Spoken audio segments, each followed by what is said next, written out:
Here's the exercise. Count to 3. We're going to say hip hop to ourselves. Don't say it out loud. Say it only to yourself.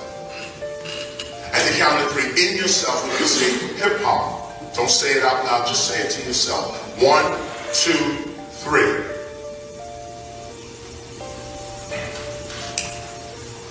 The great master will then ask you your second question after that exercise.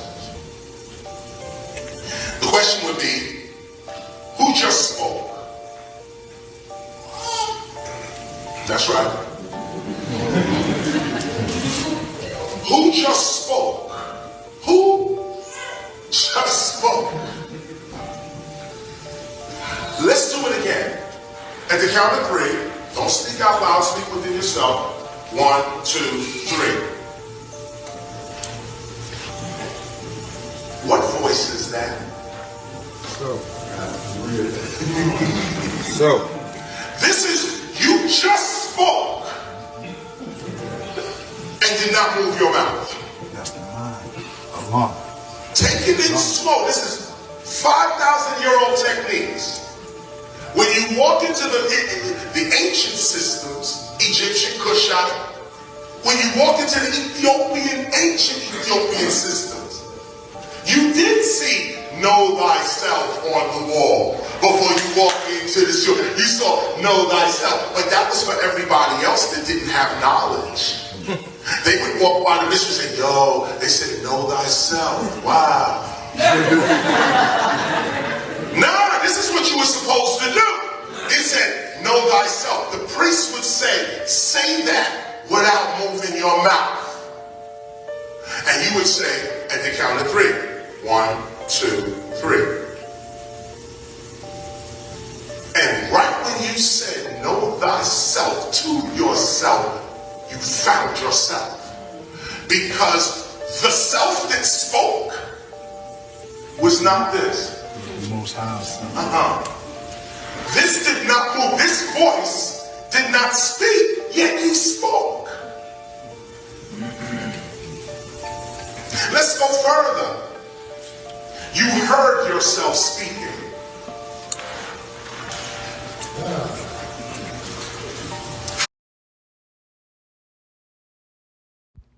I paused this video because there's something that is like it keeps interrupting in my mind. There are people who don't have an inner monologue and an inner voice and an inner sound like that, and there's also people who can't imagine objects. Like there's that whole debate, like, can you see an apple in your mind? What does it look like? Is it just a shape, or is it a fully detailed rendered apple? So there's like different levels to this, and some people don't have anything. I don't know if those people are soulless or what, but and those are the narcs and the fucking demons that people be taking over, that demons take over. But yeah, I had to stop watching this because some people don't have that inner voice. And I don't even think that's a them being closed off thing. That's just straight up they don't have that voice. Their brain doesn't work that way. And another off-topic thing, I really, really, really do not like when these types of videos put that ominous, like, mystical soundtrack in the background, like, oh, we're unlocking deep knowledge. Like, I get it, you are unlocking knowledge, but you don't need that weird fucking, like, ooh, that woo-wah shit, that woo-woo shit. It always bugs me when I hear videos like that, because it's in spiritual videos and it's also in conspiracy theory videos, like when people are like woke and they think they figured out everything, and it's like, huh? Like, you'll even see it in alien videos and the government and the black pill, red pill, all that bullshit. They put that same beat and that same type of like background music to their video to like drive home the point, and it's always weird. It feels weird to me. I don't know. It's like, and it always feels like these types of videos are trying to lead people astray too. Well, the conspiracy theory ones, you know, I don't know. That's a whole different discussion. Yeah, we're gonna journey into the depths of learning how to make a peanut butter and jelly sandwich or jam. We're gonna put the see how unserious this shit makes it. I can't. Every time they do it, like listen to this shit. And in that video right there has the soundtrack that they all use. Like I don't know what it is. I don't know why they tried to do that. To me, it just the second I hear it, I zone out. Like I stop listening to what they're trying to say because, like I said, it feels weird, and it kind of feels like they're like trying to lead people astray. I don't know. That's just like a weird gut thing that I get. Like, nah, don't listen to this. Don't take this. It's like somebody trying to pose as a master, but they're giving like false knowledge to people or something. I don't know. It's weird. I'm weird.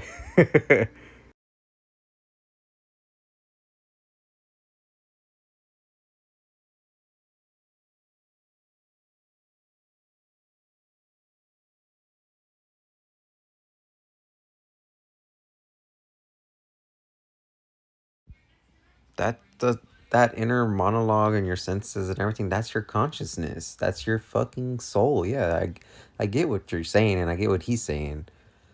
Without that we'd just be mindless drones, you know. That's our consciousness. That's what has us awakened, you know. Like we're not just mindless drones and just going about the motions.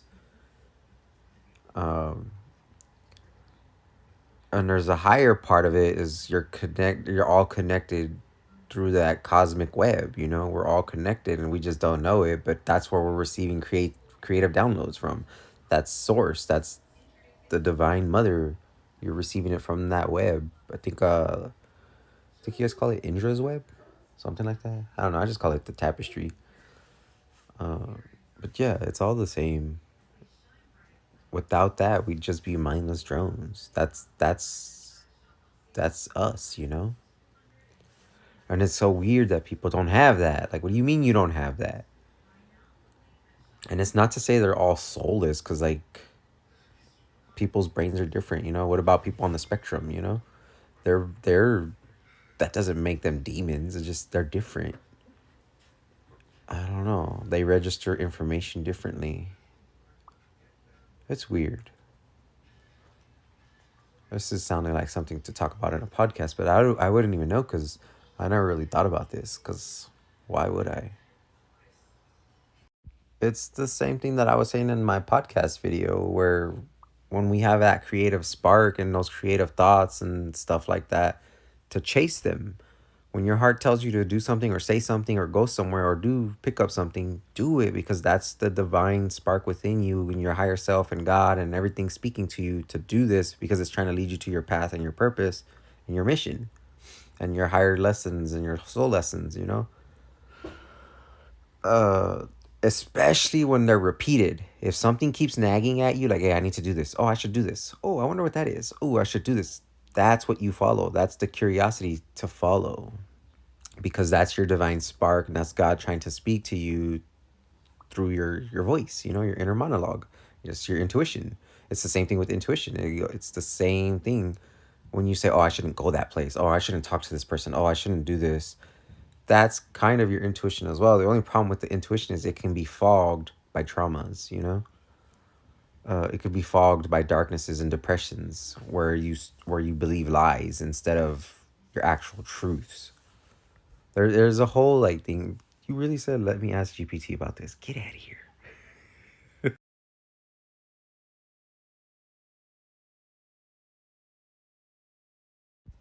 Well, I've seen stuff in spirituality that was kind of interesting, where it's those little posts where the spiritual channels post on a little infographic, and they were saying that your body is the limit, and it's for a reason, because without your body and your vessel being the limit, you would go insane, you know. Like you there would be no limit. You'd go to the ends of the universe and you'd know all the information of everything and all the time and all the cosmos, even the past time, the future. You'd know everything instantly.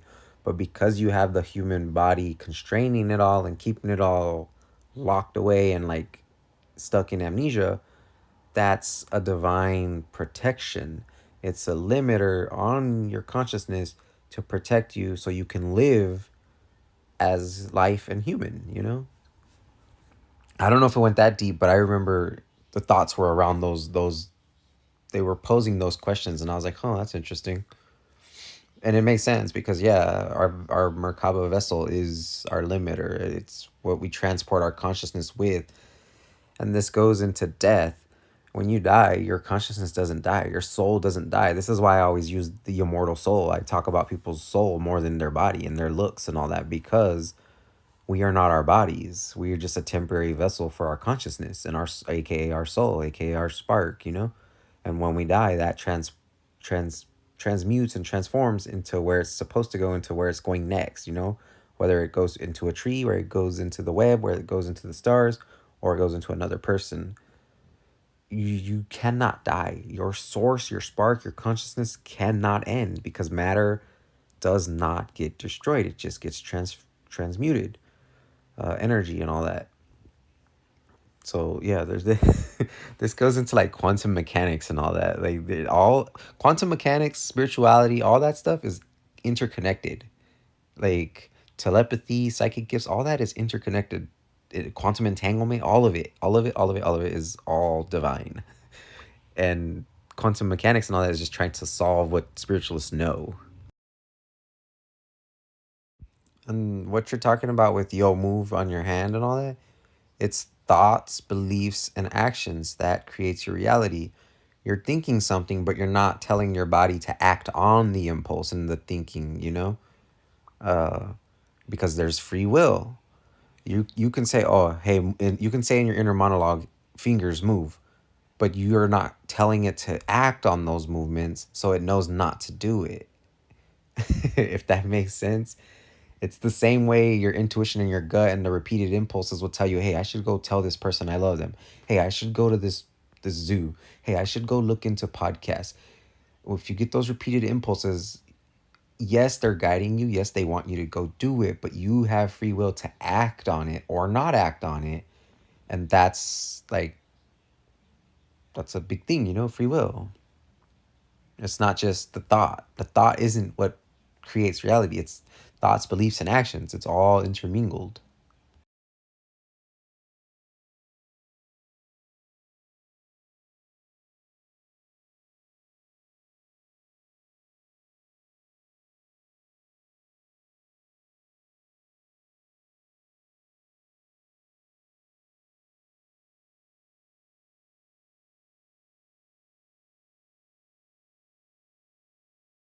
Well, think of it this way. Without that free will, without that little limiter, that 0.00001% limiter, we would be dead. Imagine if we had listened to those little instincts that said, oh man, we should just jump in front of this bus. Hey, we should just off ourselves. Hey, I should take all these things, you know? If we listened to those things and actually put the actions to it, we'd be gone. Like, hey, we should set fire to the world, you know? How many people have those types of thoughts? Like, fuck this, I'm gonna just go get a gun and shoot up the office, you know? They're thoughts, but they know with free will they're not gonna act on them, so that's all they are. That's all they stay as, is thoughts from the devil mind, you know? uh, until your heart decides to act, I guess. I don't know. This would be a hard discussion to have, because it's like, huh. See, I don't know where to go with that. But yeah, it's the free will of you deciding what you wish to act on, what your soul wishes to act on, and what your soul does not want to act on. You know, I can go tell people, hey, I love you, hey, I love you, hey, I love you, to like 100 million women, but I'm not gonna do that, because that's not what I'm after. You know, I'm gonna wait for the right person. Terrible example, but that's where my mind jumped to. You know, I can go tell a bunch of people I love them, but I know there's no meaning behind it, so I'm not going to, because to me, saying those words to somebody is fucking special. So I'm gonna save them. I'm gonna use my free will to save those. I don't I don't know why my mind went to love of all things. It could have went to go, hey, get up and go make a sandwich. Hey, get up and go clean the dishes. Just because we had the thought of, oh, I should clean those dishes, doesn't mean our body's gonna listen and go clean those dishes. That's why procrastination is a thing. Because of free will, we can decide, no, I'm not gonna do those today. No, I don't have energy today. No, fuck those dishes, you know? I'm gonna go get paper plates, man. And this ties into the fact that there are thoughts and then there are intrusive thoughts. Thoughts that aren't you and thoughts that are not of your soul trying to get you to end yourself and do crazy shit and like acting out of evil and wicked and hey, I should go shoot my family and then off myself, you know? There's intrusive thoughts like that, but we're not meant to listen to them because they're not of our heart. That's why we don't act on them. And sane, normal people will not act on those types of thoughts, you know? The hey, let me go jump in traffic. They're not, that's an intrusive thought. But yeah, there's little like nuances between all this. It's not just why didn't I act on this one, but I acted on that one. It's not just that. I think your soul and your higher self play a role into deciding which ones you want to do and which ones you don't want to do. And living in fear and in the mind and negativity will stop you from listening and block your intuition from your higher self and your soul, and that's where where shit goes wrong, you know. There's a bunch to this. I don't know. And this ties into quantum mechanics again and the whole multiverse theory and parallel universes. All of those decisions and all those passing thoughts and all those times you thought, hey, I should do this, hey, I should do that, you did. You have and you did. This is why timeline shifting is a thing, because there's timelines where you went after something and there's timelines where you don't, and reality has to catch up and bridge those gaps of what decisions you made and which ones you didn't make. But in an alternate reality, you did make that one, so it has to play out what that looks like. The little simulation has to play out. And I think this is where deja vu comes into play. Your higher intuition, third eye, can tap into the alternate realities, and you're like, hey, I've lived this before. Because the past, present, and future do not exist, time does not exist. It's all interconnected into a little sphere of just the now, you know? But because of that conscious limiter, we can't access all the future and everything, you know? All the timelines. Well, we're not supposed to. Some people can. This is going like deep end spiritual shit. This is all shit that I've thought on too, by the way. I just don't share these things because you'd sound crazy. But yeah, these are just my rough little thoughts. I mean, yeah, I'm down to talk about all this because these are the types of things I think on or I have thought on throughout my journey, or stuff that has come to me in like revelations and epiphanies. It's like, whoa, does that mean this and that? Fenrir can back up that I've had a lot of these conversations with him. And by with him, most of it was just me ranting to him, yapping to him. Yeah, but yeah, he can tell you like I've had some out there thought processes on all these things. I personally love thinking on all this, and it made great podcasts. It's just it goes back to what Lena said. Yeah, I'm gonna keep saying Lena. I know it bugs you, Lena, but I can't. I cannot say Leanne or Leon. Like I can't. Like no. But it goes back to what Lena said about staying on topic. And this is where it's dangerous with me with having podcasts is my brain does not want to stay on topic. My brain wants to go like, oh, but does that imply this? Oh, but then what is this scenario? Oh, but what about that scenario? You know, my brain wants to jump to all the timelines and the multiverses, you know, it wants to go experience everything all the time and figure out nothing. And then end up back to we shall see. That's what me and Fenrir used to always do. We talk about so many like endless possibilities, and it always end with we shall see. WSS, we shall see. I know you're getting a hint of how my brain works right now through these little voice messages. My podcast would be this. It'd be like, oh, but then that implies this. But then what about the? I'll entertain the idea fully, and then I'll get there, and I'm like, wait, but that could mean this. But what if that?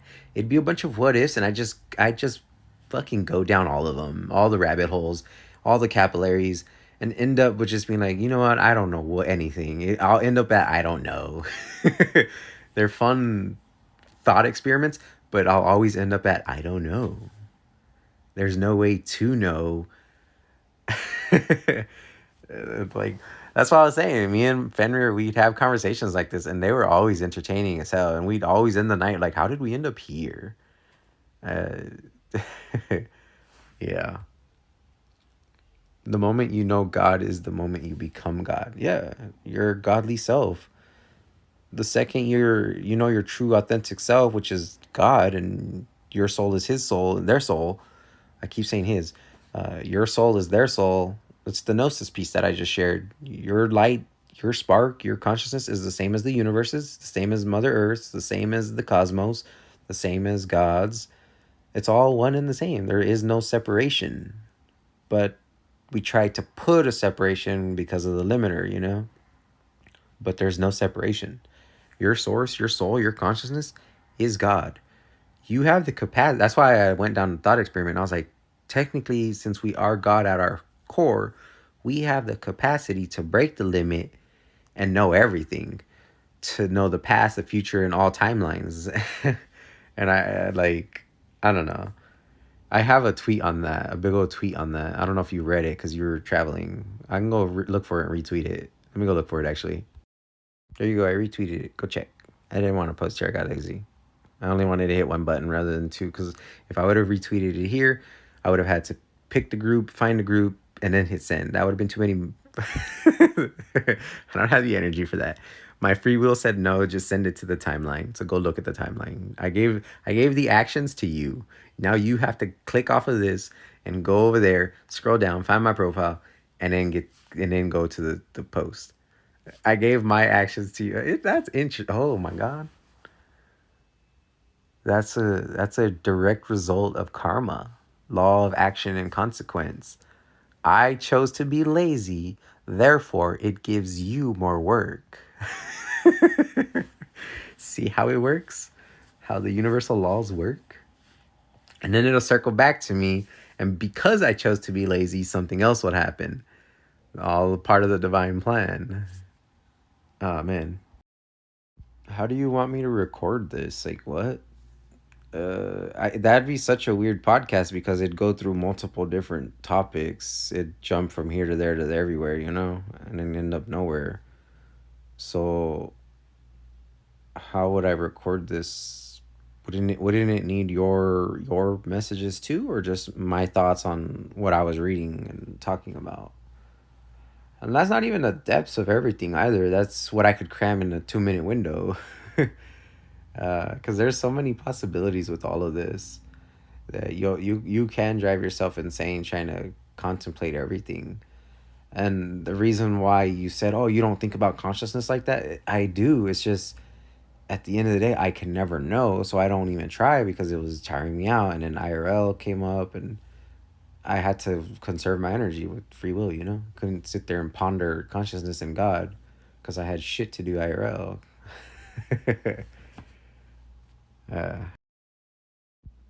You know what's also interesting to think about? There are 8 billion of these motherfuckers now on this earth. 8 billion different people, and they all experience God differently. There are many iterations of God. You got atheists who don't believe. There's agnostics who believe in a higher power but don't believe in anything, like, truly. You have the Christians who believe their Jesus is everything. Like, you have so many different people putting a meaning to what God is. You have some thinking it's a vengeful, like, deity. Like, one of my old friends, he came out with like a nihilistic view of it all, where he's like, yeah, God is like an elephant stepping on ants. Like, he saw it as a negative. And it was interesting because they went down a bunch of different religions, and he came out with a negative viewpoint of God. And I cannot tell him he's wrong. You know, that's what his reality wants to believe. So that's his reality. It's not on me to change that. And we all experience what God is differently. Like my meaning of God being a love and vibration doesn't have to be it, that's not truth. It's what my truth is, what I wish to believe and what I've come to experience, but it doesn't mean it's true for everybody. Who's to say my God is different than the Christian's God, the agnostic's God and the Hindu's God? That's why I respect all religions, is because there's no rule book on what God is. It's how their soul connected to it, and therefore it's right. Even atheists, they believe there's nothing, so okay, they're right too. In this incarnation, they believe it doesn't exist, so okay, who am I to tell them they're wrong? This is why I don't see myself becoming a preacher, because I will not be like, oh, you have to accept Christ, and like, no, fuck that. And part of the reason why we have to accept everybody's interpretation of it is because there is no way of knowing. Is like truly, like, how do you say what God is? Like, God to me is something different to somebody else. So who's right? This was always my problem with religion. It was like, who's to say whose God is right? You guys start wars and kill each other over whose deity and whose book you should read. Like, this is why I was like atheist agnostic when I was in middle school, high school, because whose right is it to say my book is the right book? My God is the holy, true God. No, that's not on humans to give and say and start wars over, I don't know. There's no way to know. Therefore, you can't know. Therefore, respect what everybody believes. Don't chastise people and kill them and judge them and look down on them because they believe differently than you do, or don't believe at all, But this is me being preachy. But this is just what I believe. I believe everybody should come to terms. That's why I said it in the podcast. I was like, no, if you're listening to this, don't take my opinion of what God is. Form your own. Form your own relationship to what God is to you. If you want to say, hey, my chair is godly, you go sit on your godly chair, I can't tell you you're wrong. You believe with your whole heart that God is your chair, you sit on your chair and you love your chair, But yeah, it's just, I don't know. There's a whole bunch of like, it goes back to the I don't knows. When I start talking about God, I get to the I don't knows. Because there's no way to know. But technically we could know. I don't know. I'm just going to drop it because I had to erase a whole last message because I was going down a rant of how God is what we created, what reality we wish to be, what we wish it to be, If I say God is love, then okay, God is love. It doesn't have to be that for anybody else.